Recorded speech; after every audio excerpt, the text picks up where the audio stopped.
It's like the second day of school here today to have the whole team back on board. We were encouraged this morning by our majority leader that committees needed to get to work, that we had a lot of backed up bills from the last year and that we needed to make good use of our time here. So we went ahead and called a meeting. Start off just kind of having a refresher on one of the subject matters that we know we're going to deal with again this year, and that's sports betting. So I thought I might give a little bit of an overview of what happened last year, the different bills and their outcomes, and we really only have one left in the breast of this committee, and that's Senate Bill 172 that deals with sports betting.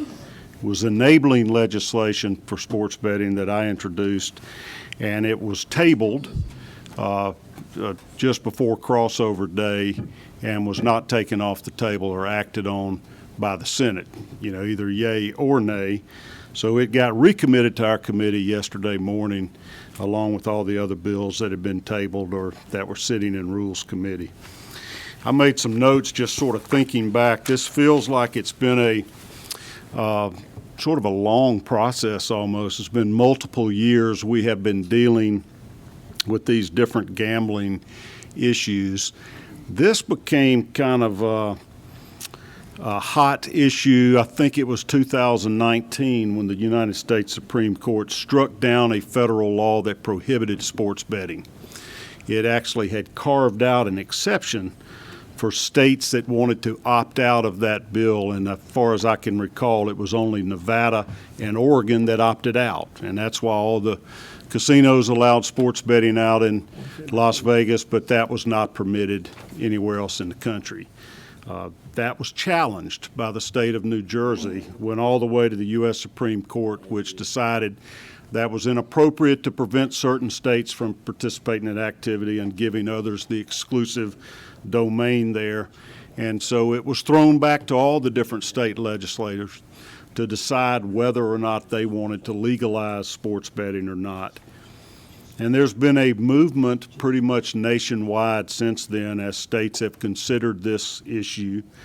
Many have now permitted it. Last count I heard was somewhere between 36 and 38 states now permit some form of sports betting. Many are going with the online route where you do it on your cell phone or on your computer instead of going to a live casino. Some have only live casinos or sports books where you can go. Some have a mixture of both, but we're seeing quite a bit of that. So last year in the Senate, there were three different bills that dealt with sports betting. One was Senate Bill 57. That was sponsored by Senator Hickman. It did not come through this committee. It went through Economic Development, and it passed out. It provided for both sports betting and horse racing. And that bill was heard. It got out of that committee, got on the rules calendar, and was defeated on the floor of the Senate. I think it was 19 votes in favor and 37 votes against. And that bill was crafted in such a way that they argued that it did not require a constitutional amendment. And it did that by defining sports betting as a lottery game that is already permitted under the Lottery Corporation. Unique approach, and it failed in the Senate. A similar bill, it's significantly different, but the same concept, attempting to legalize sports betting without addressing a constitutional amendment, is pending in the House, and I don't believe it's gotten out of committee. We will see what happens this year. I got interested in this subject matter, it's got to be 4 or 5 years ago now, because I'd been active in a group called NCLGS, the National Conference of Legislators from Gaming States. And they review and summarize and keep up to date on all different forms of gambling. That would, of course, include sports betting now, but particularly casinos, Indian casinos, horse racing, lotteries. And I had a particular interest at the time in making certain that the Georgia lottery had a high enough rate of return or profitability. It was not returning what we had dictated by statute that it should, which is 35% of all the bets made. And it troubled me that that law was being pretty much disregarded. So I wanted to learn what other states were doing. And I learned that most of them have very similar statutes that require a particular rate of return, and they average about 30 to 32%. We were a little bit above the average, but there were a lot of states that were at 35%. At the time, Georgia was returning somewhere between 23 and 25%. We were talking about revamping the Hope Scholarship Program because it was inadequately funded. And it occurred to me that, well, heck, the money's there if you just don't give away so much in prizes and advertising and you keep that 35% for profit. But I wanted to get the data. So I started attending these meetings of this organization. And in the course of that, I learned about quite a few different types of gaming. And as this issue came to the forefront with that Supreme Court decision, I began to learn about it. I had a meeting, I think this was 4 years ago, at the Atlanta Braves offices with not only their personnel but all the major league sports franchises who were pushing for it. And they're pretty honest that one of the reasons is this increases viewership. People will pay attention to games that's not their home team. Or even after the outcome of the game is over, it's determined, you might still have other bets that are proposition bets or live bets that make you want to keep watching. That increases the TV ratings, which increases, of course, the TV rights contracts that all of these leagues have been renegotiating, and the increases in those contracts has been exponential. Mark Cuban, who owns the Dallas Mavericks, says the value of his franchise has doubled just since the acceptance of sports betting. It is that much more lucrative because the interest in the sport has increased, which means the viewership has, so the TV rights have increased and other forms of revenue. So it is a game changer. It's really unique to have watched the change over time from the Black Sox scandal, from Pete Rose being banned from baseball. Old folks like Tripp here, Paul Hornig got suspended, football running back. I mean, it was taboo to relate, have any gambling association with sports. And one of the main reasons is because it impacts the integrity of the sport. If you don't believe it's a pure contest that's being played without one team or the other shaving points or somehow having a financial benefit from changing the outcome, it's much less appealing to viewers. Well, that's changed so much now.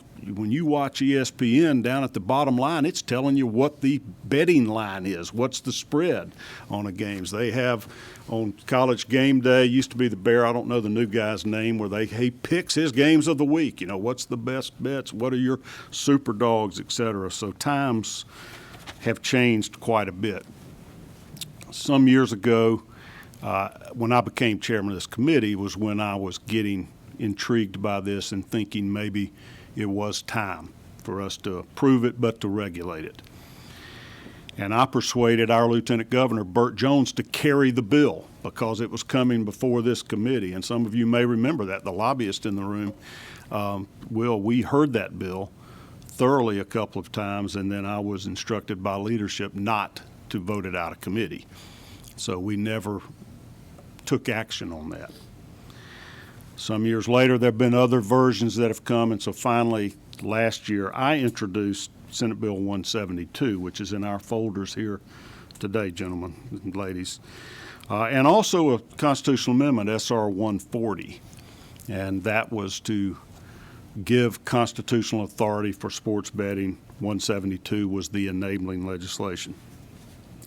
And just before crossover day, SR 140 was presented, and it also failed the Senate. And it had 30 votes in favor of that approach and 26 against, versus the 19 for and 37 against for the version that had no constitutional amendment. So both of them failed, and once that constitutional amendment failed, we just kind of moved on. So here we are again. It's just got thrown back to us, and I got the bill, and I said, you know, really, we have spent a couple of years in this committee thrashing through all the angles, all the pros, all the cons. We had 3 different hearings last year. We had a hearing only on both the CA and the enabling legislation on February 16th of last year, again on February 23rd. And then we passed this bill out on February 28th out of committee. And it passed 7-1, by the way, last year. But failed on the floor. I had spent a lot of time, and I'm looking at our minority leader here as I mentioned this, trying to generate bipartisan support. I think when you make a significant public policy change like this, that you need to have buy-in from everybody. And all parties need to be at the table. So I have the original blue-backed copy from last year. I was the first signer. Our minority leader was the second signer. Senator Brandon Beach was the third signer. Elena Parent was the fourth signer. Cardin Summers signed, and it went on, and we had my friend Senator Harbison signed. So it was pretty equal numbers of Democrats and Republicans that supported this bill. One thing that we spent a lot of time working out was where would the proceeds go? And one big advantage of a constitutional amendment is that is the only way that now that we are permitted to dedicate funds instead of going into the general fund. And we had worked out a formula that was agreeable to everybody, I think. Maybe not Senator Lucas. We worked on him. He was our one no vote, and I'll tell you why. We had 50% of the money went to needs-based scholarships, which are not provided for under our Hope Scholarship system. 25% went to health care, economic development, mental health treatment in rural areas of the state and poverty-stricken areas of our state, even if they're not rural. We had 15% that went for problem gaming, both education to prevent it and treatment for it, because that has become one of my major concerns in this area. We had 5% that went to innovational educational programs and 5% to promotion of sports in the state of Georgia. And that, I think, is where I lost you, Senator Lucas, although we tried to word the language to give you money to promote that Georgia Football Sports Hall of Fame that you have in Macon. We wanted to promote sporting events in our state, like Final Four for basketball, college football playoffs, Super Bowls, World Series, et cetera. So some of that money of that 5% would be spent for those type of efforts. And anyway, that was done with everybody at the table, but we didn't get agreement of 38 votes in the Senate, the 2/3. And so now we're back to the drawing board, and kind of a Hail Mary pass for me is I'd like to see us look again at SB 172. It has not been changed. No changes other than a little bit of grammatical corrections by the editors in the Legislative Counsel's office, and the changing of the name where the Lieutenant Governor was given certain powers to appoint people to President of the Senate. And that's just a drafting preference of the Legislative Counsel's office. But other than that, this is the exact same bill that we've talked about ad nauseum last year and have voted out of this committee before. I wanted to talk a little bit about this whole concept of constitutional amendments versus going around that process. And I have in your folders, committee members, a copy of our constitutional provision that created the lottery. And I just made a photocopy out of the book. So that is the area in the Constitution that mentions this is Article 1, Section 2, Paragraph 8. And it specifically allowed lotteries and the nonprofit bingo games. and it told what the money would be spent for. It created the Lottery Corporation in accordance with this and dedicated its resources to pre-K programs and Hope Scholarships. And that program has been wildly successful for our state. Part of the deal, though, part of the social contract, so to speak, when the voters of the state of Georgia agreed to have a lottery, there's enough gray hair out here in the room that remembers that was one of Zell Miller's big sort of ideas, or his agendas, his initiatives. It wasn't his idea to start with. He fought it at first and then bought in and endorsed it, and it helped him get elected. But part of that constitutional amendment allowed the lottery, but at the same time very specifically prohibited casino gambling and pari-mutuel betting. So it made it clear, all right, Georgia voters, we're going to ask you to approve a lottery. We're going to dedicate the money to education, but to make sure that we're not opening up the gates wide to all kind of gambling, we're going to make it part of our Constitution that there's not going to be casino gambling, and there's not going to be pari-mutuel horse racing, which is how they take horse racing bets in this state. It did give the lottery a little flexibility, gave the legislature some flexibility to allow other lottery games.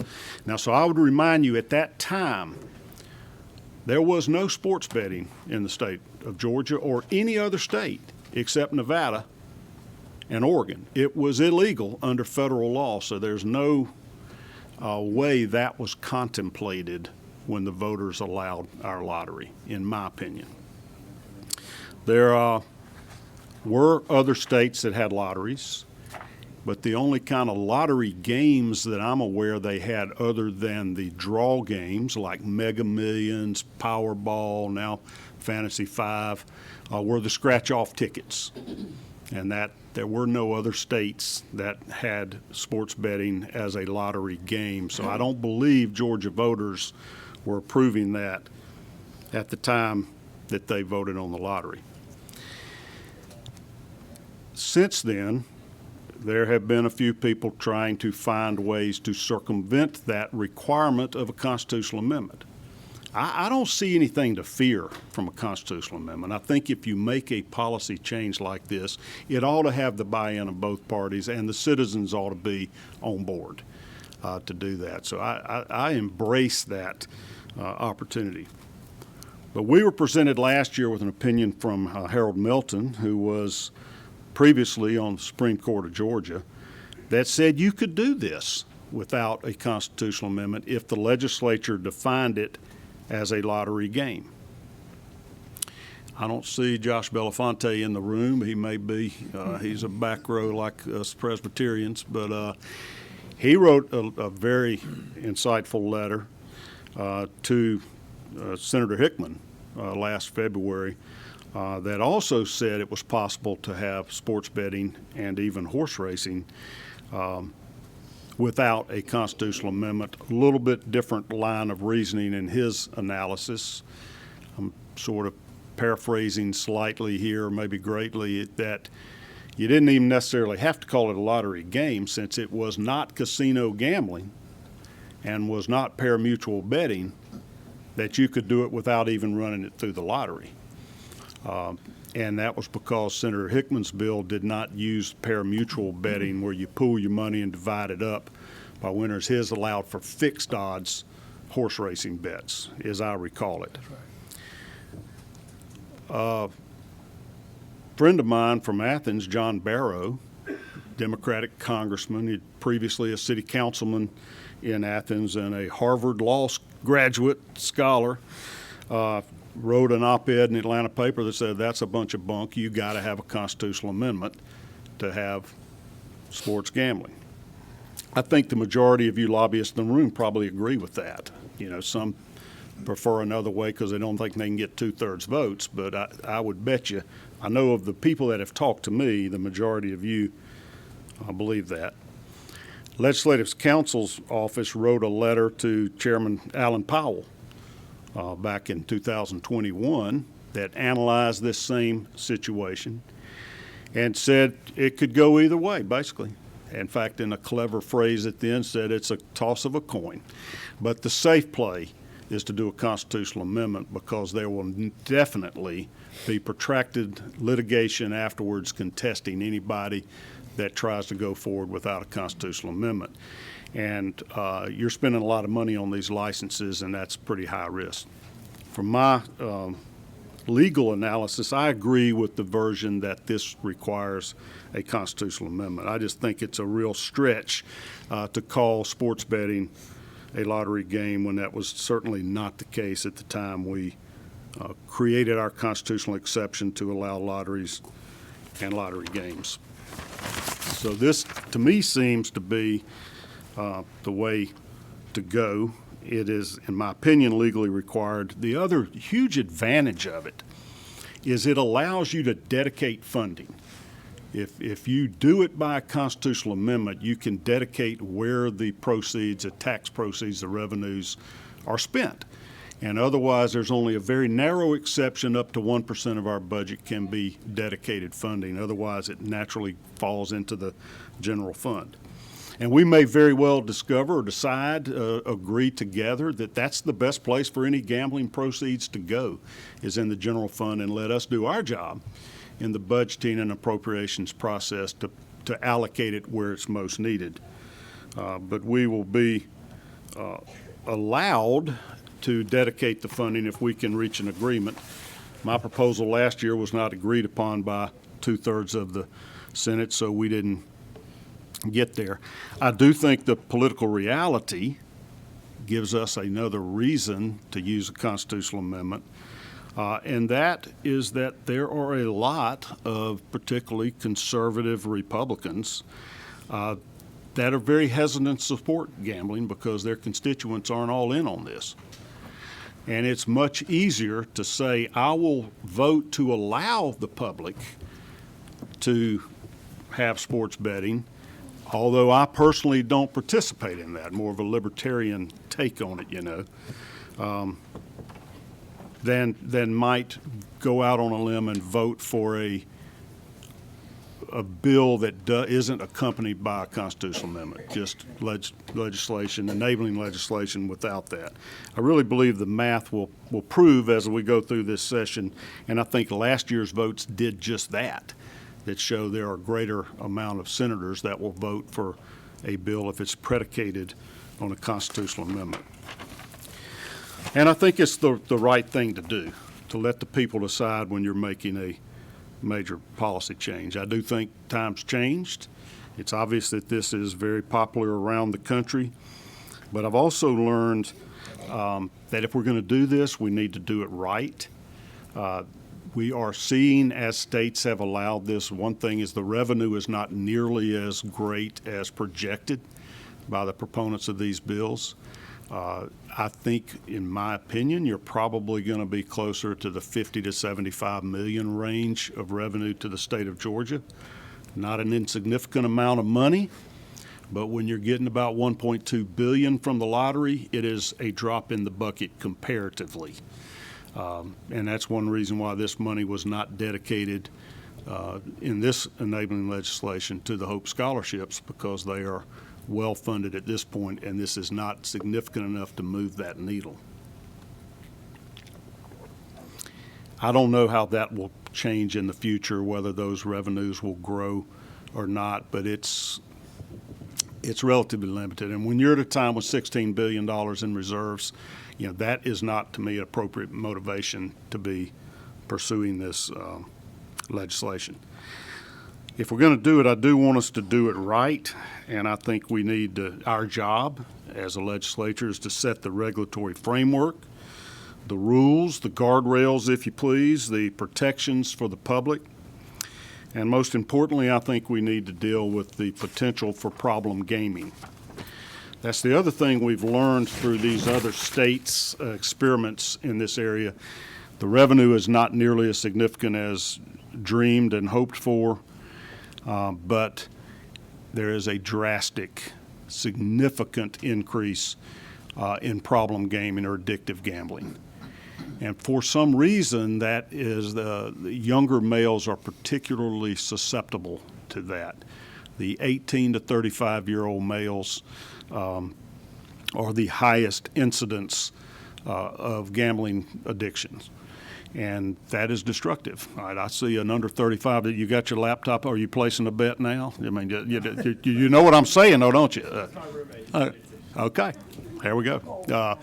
I wasn't necessarily planning on taking testimony today. We've heard so much, but I'm happy to if you want to tell us about him. By name. Yeah. Let's talk about a little bit, a brief refresher of Senate Bill 172. We do have a new number on it, LC number, although it is the same bill. It is LC 365642S that we are considering today. And it does a number of things. I am going to pass the gavel at this point to my vice chairman, Chairman Summers. Could be rough. Since Could be rough here. since I will be, I'm a little nervous whenever I do this, so that I can present the bill. Before I do so, I'd like to see if, are there any committee members? I know my friend Senator Lucas may have a comment. What's your number there, buddy? 8.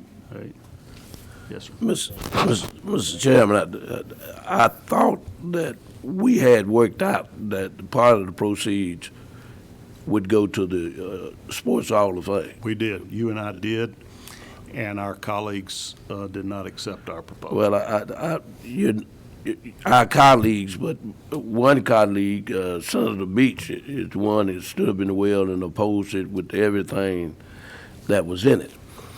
I do agree with you, though, a constitutional amendment, if we put it on the ballot, the people will pass it. The problem is getting it on the ballot. The other reason on the amendment is that if it's a constitutional amendment, the governor can't veto it, as he did when we changed the law to put funds in the Georgia budget for the Georgia Sports Hall of Fame, and he line item vetoed it. And so we've been dealing with that. That Sports Hall of Fame in Macon is not a local Hall of Fame. It is a statewide Hall of Fame, and it's the largest in the country. So consequently, we have bills that affect that thing, especially HVAC, all during the year. But I didn't vote against it. I voted with you because that Good. language was put in for the Sports Hall of Fame. And I'll continue my support of that. As you know, I'm a Macon boy. Yeah. I visited that sports museum, and I think it's a treasure for the state, and it's worthy of expenditure of state money, and I'll continue helping you do that. And the way I envision this is that I know, and Senator Summers may have something to say, he has shared with me that he intends to introduce a proposed constitutional amendment this year. Senator Beach has also indicated he intends to do so. I intend to try to rework mine that failed to see if we can find the magic potion that would apply only to sports betting. We have some days to do that, but since this one's before us, I thought we might as well deal with it first. I will say, I mean, if you look to the very end, starting at line 15, 16, this is a 61-page bill, so it's very comprehensive, that it makes it clear, it's starting really down at 15, 20, that this is contingent upon a constitutional amendment being passed, right? And if one does not, this will be automatically repealed upon the failure of a constitutional amendment. So even though we don't know the details of the constitutional amendment yet, we know that we have to agree on one and the voters have to approve it before this becomes law. Fair enough? Okay. Anybody else? Did you have a comment, Vice Chairman? Anybody else on the committee have any general thoughts or overviews or ideas? Senator Harbison. Thank you, Mr. Chairman. I just want to say a few words about, and you mentioned you're very thorough, and I appreciate you, as usual, you're very thorough in your explanation of it. And I just want to express the concern that a lot of people have about, the cautionary concern about when we pass these kinds of bills. There seems to we try to bring out earmarks and things, certain programs, including the sports museum and things like that, and even kindergarten, and looking for monies like that, and looking for monies like we had headed in the direction when we came up with the lottery in the first place.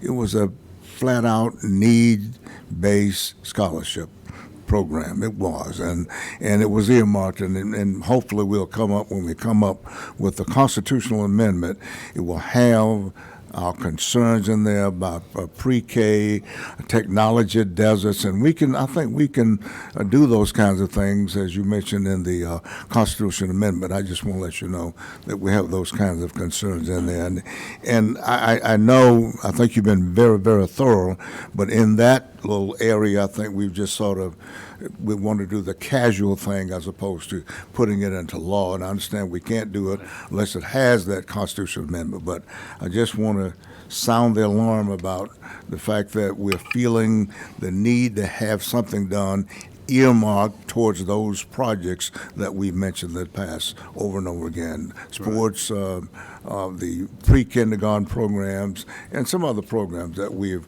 enumerated from our leader all the way down We to. had some going to rural health too. Yeah, and it's a big need there, rural hospital kind of thing, just some things I think we can take care of, not being crazy broad, but I'm just saying that we need to take a look at some of those things. You're preaching to the choir. Yes, sir, okay. I Thank agree you. with you completely on that, and I think that's an advantage of the constitutional amendment process.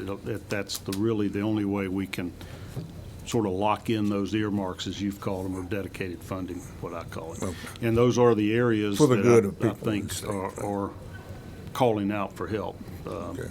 So I'll continue to work with you as we try to get to that point in the game, if we can reach a consensus of 2/3 of our membership to agree to one formula or another.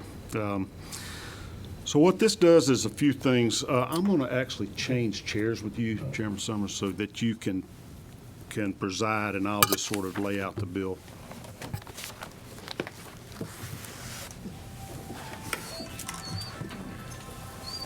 Thank you, John. 7. Yeah, I'm lit. All right. Okay, so a brief overview, and I'm not going to go line by line because I really feel like we've talked about this quite a bit already. In fact, I presented it from the floor of the Senate already, as well as us having those 3 meetings in here last year and multiple meetings before. And y'all are such loyal committee members. We have a lot of continuity on this committee, that there's not a lot of turnover. So I think most people know it, but I'm certainly willing to answer any questions. I'm going to give you the overview. Number one, it does allow sports betting, which is not presently allowed under Georgia law under any circumstances, whether it's a constitutional amendment or any other type of legislation that's prohibited now. And it allows it in 2 formats. One is the online applications, or really any computer terminal, iPad, telephone that's a smartphone, et cetera, that can connect to a sports betting platform and make a bet, as well as any remote terminals. Some call those kiosks. If you are any gamblers that have been to Las Vegas and the sports books out there, they have look like little ATM machines where you can go up and type in your bet and put in your money and place the bet. Sometimes those sports books in Vegas will have a counter with live humans taking bets behind it too, and also have the terminals where people can make bets where they don't feel as pressured, or maybe it's not as long of a line, or feel a little more private or whatever. I think those sports books, like that, because it takes less personnel from their standpoint to accept the bets. But this permits either format electronically to be placing bets. So if the Atlanta Braves or the Falcons wanted to have a sports book in their stadium, and many pro stadiums do now in other states, then you could go up and place your bets at the game if you wanted to, or you could have terminals, at a sports book, or perhaps even in a sports bar if it was licensed to accept those bets. In order to regulate this, it sets up the Georgia Gaming Corporation. That'll be made up of 7 members, 3 appointed by the governor, 2 by the Speaker of the House, and 2 by the President of the Senate. Those 7 individuals will select an executive director to run the Georgia Gaming Corporation. It also creates a identical Georgia Sports Betting Commission to supervise and regulate this entire program. It's the same people in both the Gaming Corporation and the Sports Betting Corporation because that's the only type of gaming that will be allowed under this enabling legislation. I see Chairman Stevens from the House here with us, and I think he and I have a similar vision in the event the legislature and the people of Georgia were to want to expand gambling beyond just sports betting. It would be very easy to then set up a horse racing commission and a casino gambling commission as well that would all be under the umbrella of the Georgia Gaming Corporation. But this bill is only dealing with sports betting, so it sets up a Georgia Sports Betting Commission. That commission would then be empowered to issue licenses to people that wanted to provide sports betting, to the bookmakers, so to speak, as well as equipment manufacturers and whatnot. It provides that there will be at least 6 licenses granted, and it guarantees that the lottery corporation, if they want to, is entitled to one of those licenses. So the lottery could serve as one of the providers, one of the licensees to offer sports betting through their marketing apparatus if they elected and wanted to do that. And then the others, that could be, there's no limit, but there'd be at least 6 to allow fair competition of the different vendors or people that would like to engage in this. I'd like to see it encourage citizens of Georgia to be providing these betting platforms, not just Las Vegas, and this encourages that. It also then sets up for the taxation of the revenues, the profits generated from sports betting. It has 2 rates, and I'll tell you why. Generally speaking, it would be 20% of the net revenues from gambling activities. But it would be 25% for certain types of bets that are very high profit areas for the bookmakers. And those are parlay bets. I mean, some of you may remember the old parlay cards back in the day where you pick a number of teams and you got to get them all to win your bet, and they pay higher multiples than just the amount you bet. They're harder to win. They're more profitable to the bookmaker. Or proposition bets, which have become very popular as to some outcomes of events within a game, not just the outcome of a game. For example, how many yards is a certain running back going to get? How many receptions is a quarterback going to throw? Will there be a punt return for a TD? I mean, you can come up with innumerable proposition bets that are difficult to win. They have a higher profit margin for the bookmakers.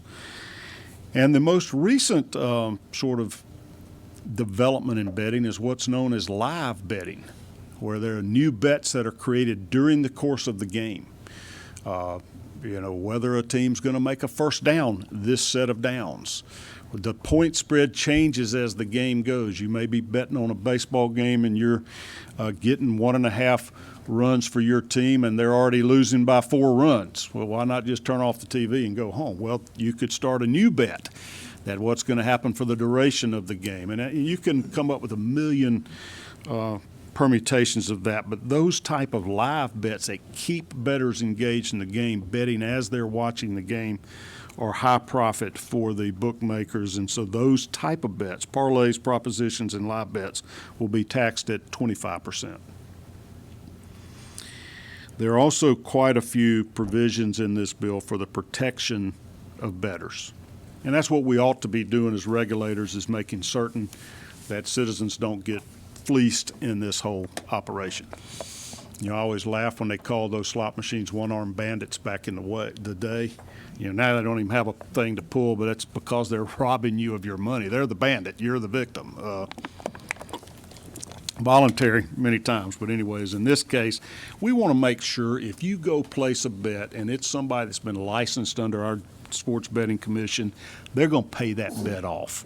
And so they're required to keep certain reserves here to make sure that they have kept enough liquid reserves to pay all the bets that they've taken in. And they have to have a minimum of $500,000 in reserves or a bond in that amount. We also require them to pay within a certain amount of time. We require them to use official data as to the matters that you're betting on. Everybody can figure out what the score is, but how do you know exactly how many yards Herschel Walker got in that ball game? Somebody has to be keeping track of that, and so these bookmakers are required to use either official league data that's provided by the sports leagues or other official data that's been approved by the Regulatory Commission. There are a number of provisions that are to protect bettors, and I can kind of just, let me see my copy there. I can direct you to some lines in particular. I start at line 418 on page 17 where it starts listing a number of things, really starts at line 420, that the commission must do.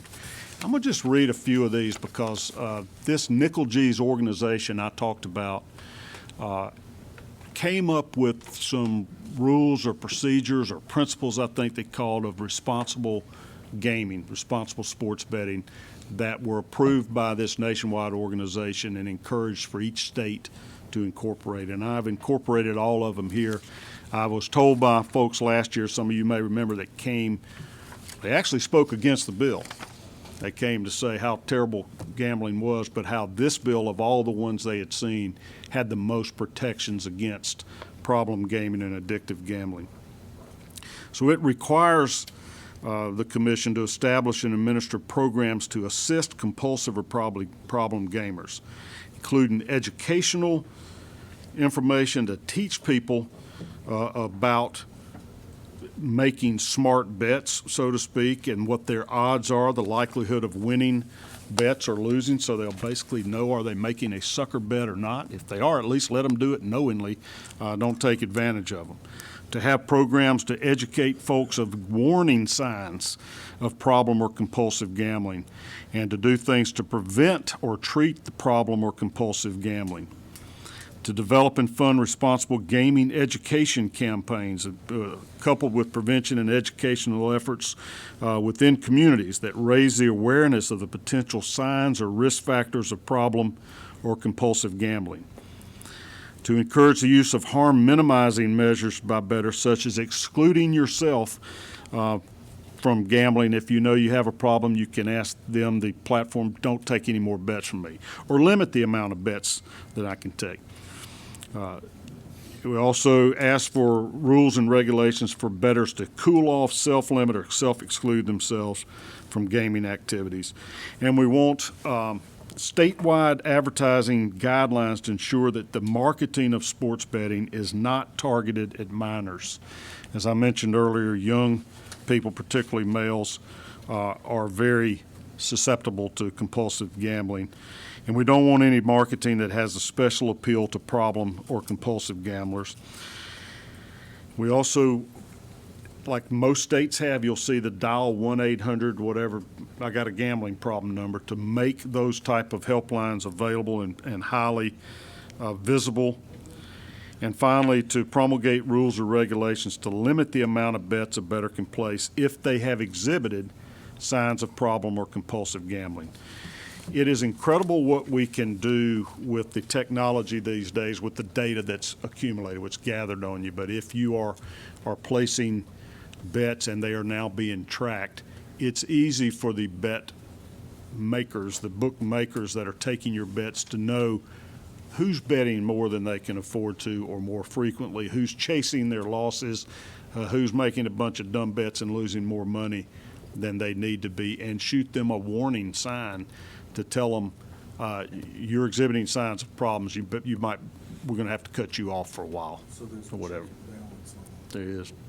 I want that to be part of anything we do. I'd like it to be a constitutional amendment that dedicates some money to fund those programs, but this is going to be required if you pass this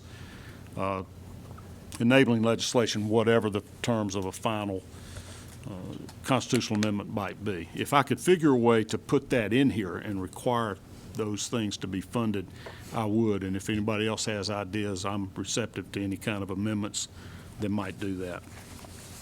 There are prohibitions about any criminals, people with bad records, bad histories in being in this business, getting licensed or to take away their licenses in here. There are pretty thorough regulations here in this bill. I know you guys don't want to hear 61 pages line by line. If you do, let me know. I think I'll stop here, Mr. Chairman. You're pretty good. Take any questions that there might be. Well, he was extremely thorough there, Senator Cowser. Any questions from the committee on this bill here?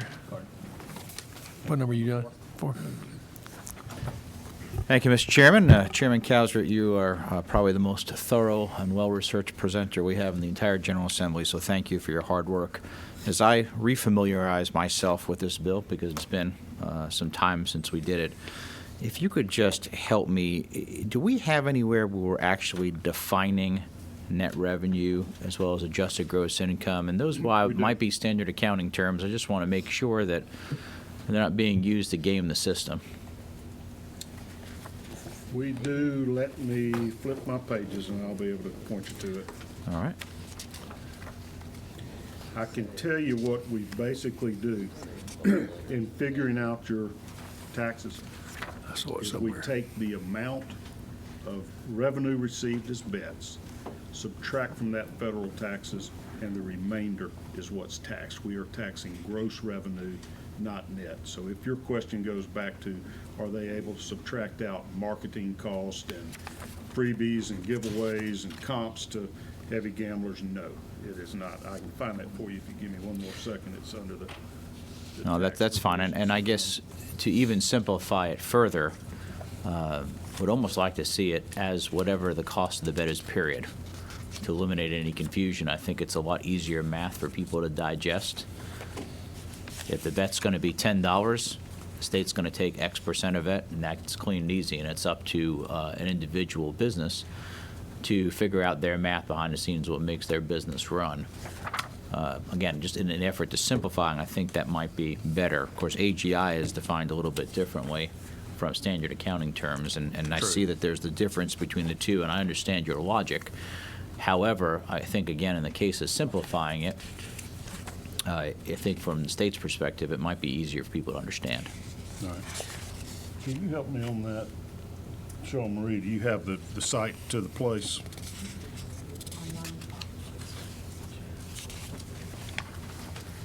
I saw it somewhere. So is he saying he wants to change the definition of adjusted gross income? Where is He it? wants to know what it is to see. 97? He wants to What know page? what it On is. page 5, lines 95 through 97 There we go. is where we define adjusted gross income.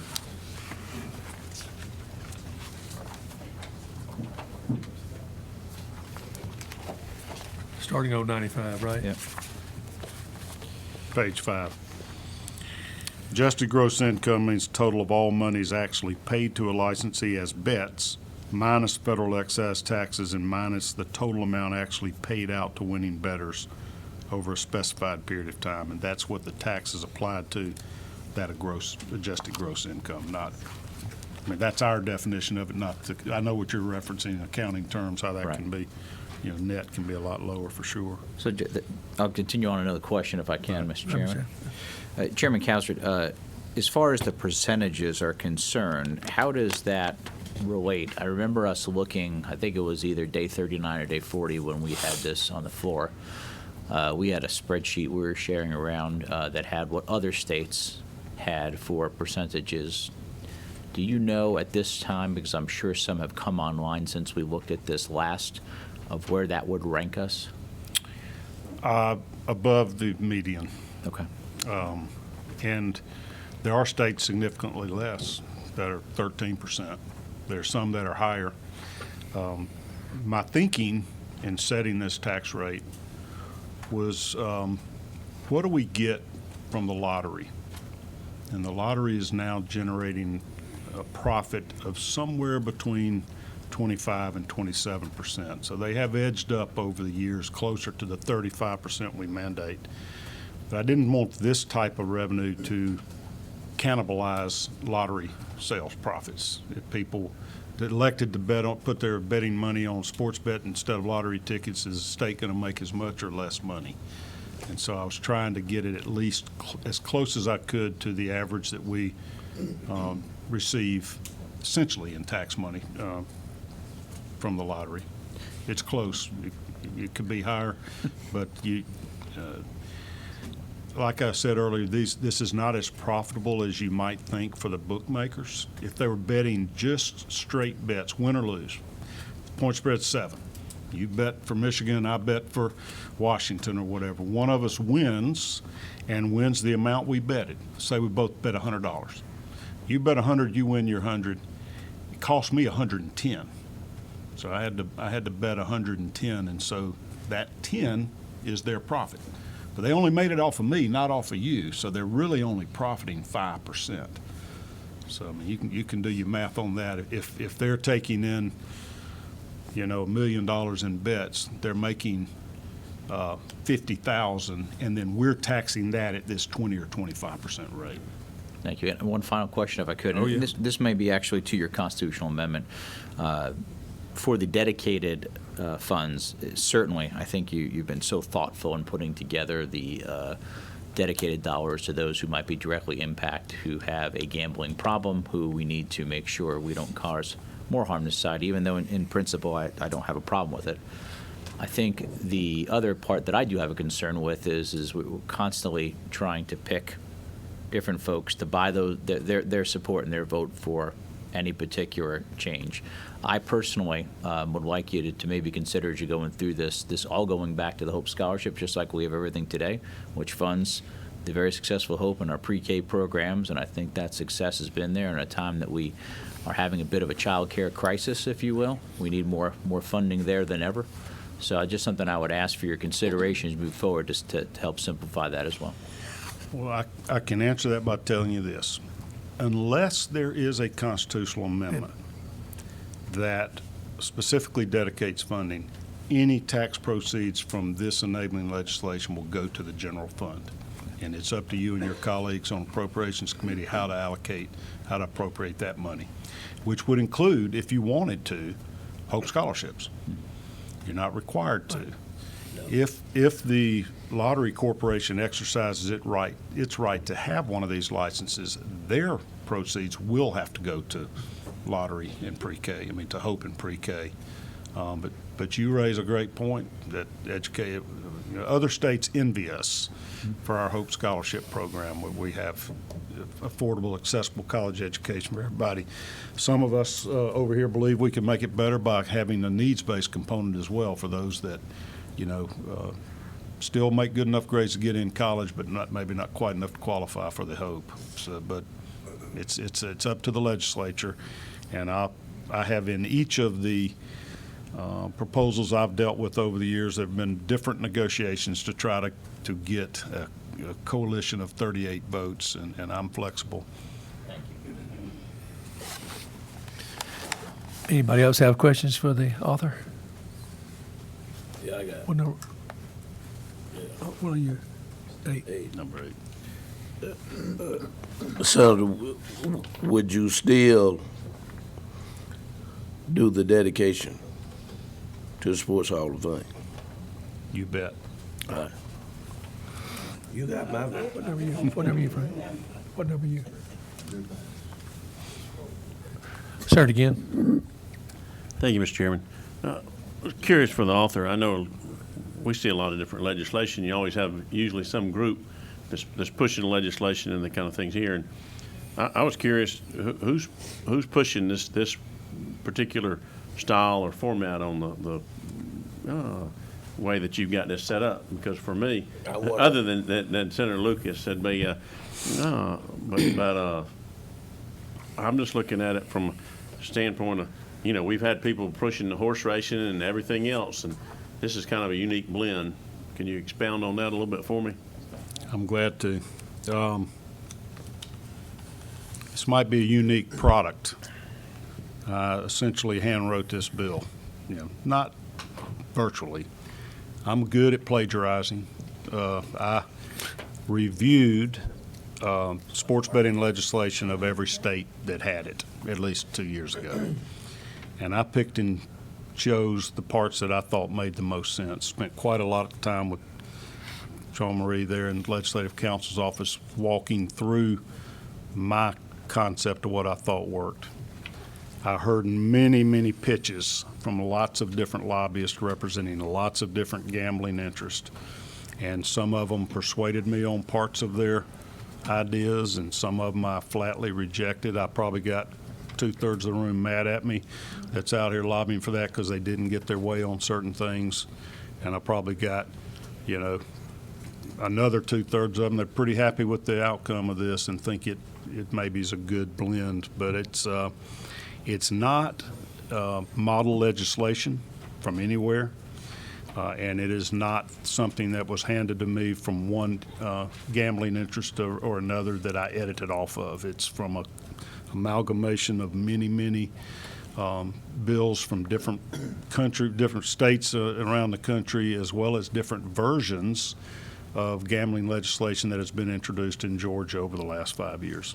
I think I picked the best pieces. But listen, I have been in this system for a long time. I have learned that our system is great. You can always perfect something. My feelings, I've got real thick skin. If you got a way to perfect it, have at it, especially if you can do more to bulk up, problem gaming protections. And if we get through the House, Chairman Stevens, if you guys see some things that can make it better, bring it on, and we'll see what works. I sat up one night, literally a couple years ago, till about 2:30 in the morning, and I was, with my legal pad and pen, was putting down the provisions that I wanted to make sure were in it. The next morning, I met with Sean Marie. She'll remember this. She might have broken some rule or something for all I know, but what do we call the new dining hall over there? Y'all got a name for it by LOB? No, what's it? That Mullis is where you work it off. Y'all know what I'm talking about. She met me at a little table over there, bleary-eyed. She, I think, had pulled an all-night or two, and I said, okay, here's what I'm trying to do. Can you put this together with that together and that? And she said, and I just had stacks of papers, and she put it together and made it work. And this is much improved since that version. All right, thank you, Mr. Chairman. Let me reiterate before we talk about taking this off the table. Without a CA, all these 62 pages is a moot point, basically. We're not going anywhere with it without a CA. So we're going to move it off the table here today, and we'll give the committee the right to move it off the table. It'll go back to us, and then we'll have to work on the CA. As the chairman mentioned, I have a CA that I'm going to be presenting to the Senate committee, and Senator Brandon Beach has a CA he's going to be presenting to the Senate committee in regards to a constitutional amendment to allow gaming or to remove the prohibition of gaming in Georgia. That's where we are. This will come into play if we can get those CAs across the table. So, what is the pleasure of the board? Move to pass. I have a motion to do pass. I have a second on that motion. All in favor, we're going to have a show of hands. All in favor of moving this legislation off the table? Wait, discussion first, Mr. Chairman? I thought you already did that. Discussion usually happens after a motion. Well, you already been discussing, but go ahead. Thank you, Mr. Chairman. Just want to say I will vote to pass it forward, but I have asked our formerly Senate research to get us a current analysis of all the states and what their current percentage is, as well as what they are basing that percentage off of. That's to fair make enough. sure that the terminology is there. So in deference to the chairman for the great work that he has put into this, and I think it's very thorough, but it is an answer that I do want to see before we vote on this on the floor. You want to kill it. If I want to kill it, I vote against it. Okay. Now, let's go back over this one more time. Let's make sure we get this thing right. We are voting on Senate Substitute Bill 172, LC 365642S. One more time. What is the pleasure of the board? Another session? All right. Point of clarification. What are you, two? The motion is just to Three. take it off. The motion to take, Three. the motion is to pass the bill, to move it to I thought it was a motion to take it off the table. Was it never on the table? It's not on the Shouldn't have been table. on the table. So the motion is to do pass, Do not pass. take it off the table. Right, motion is to do pass. Without a corresponding CA. Without a corresponding CA. Exactly. And I'm going to reiterate again, without a CA, the bill goes nowhere.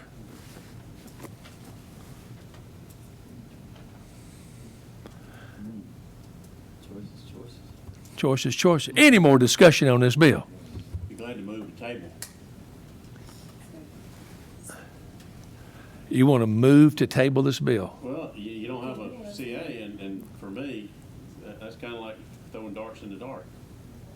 Not really.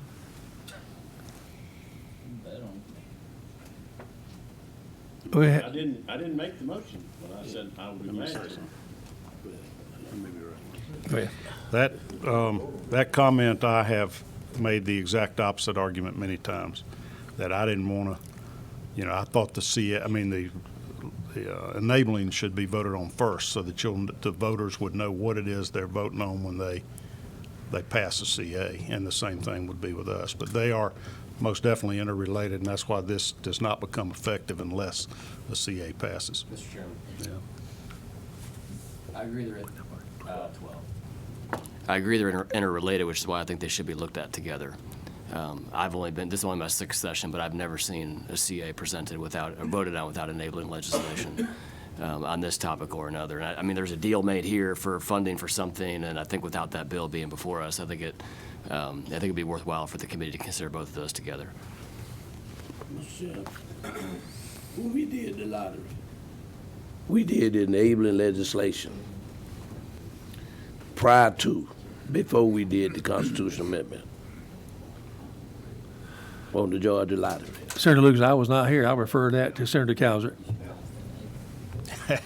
I'm old, but not that old. I was not here, sir. I was.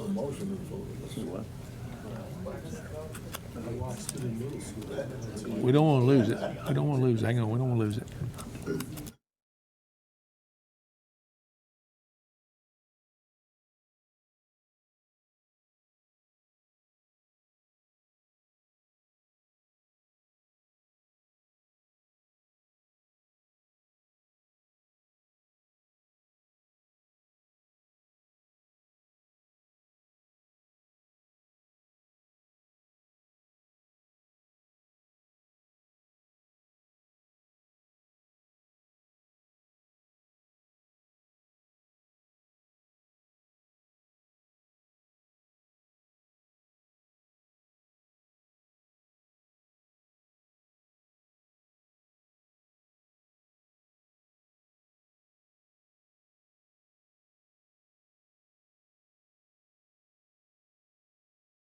All the discussion I think we can figure out.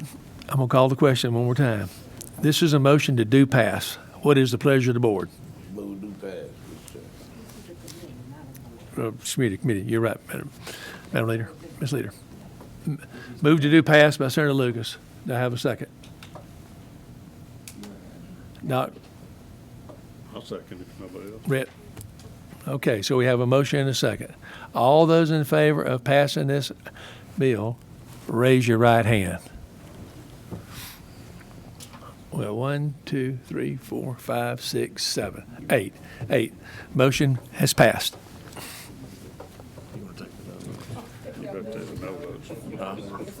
All those no's? I mean, you can put it out there. We already know. You need to take the no votes. Oh, we'll count, yeah. Minority Leader? No. Senator again? Answering? All those. Motion passed. We knew it passed. I mean, for y'all, I got you. No, I don't want to do it. No, I don't want to do it. I've never voted on one of these either about this. So anyway. Any more business come before the board? It's up to you, ask if there is. Any more business come? Anybody got? We got an announcement. Hold on. I got one announcement before you adjourn us there, Mr. Chairman. We are going to have a committee dinner at the 57th Fighter Group where we had last year. It's going to be on Tuesday, January 23rd, when we get back from budget. So anybody interested in helping sponsor, come see Cindy. Everybody save that date on your calendars, January 23rd. Thank you. If there's no more business coming forward the board, we are adjourned.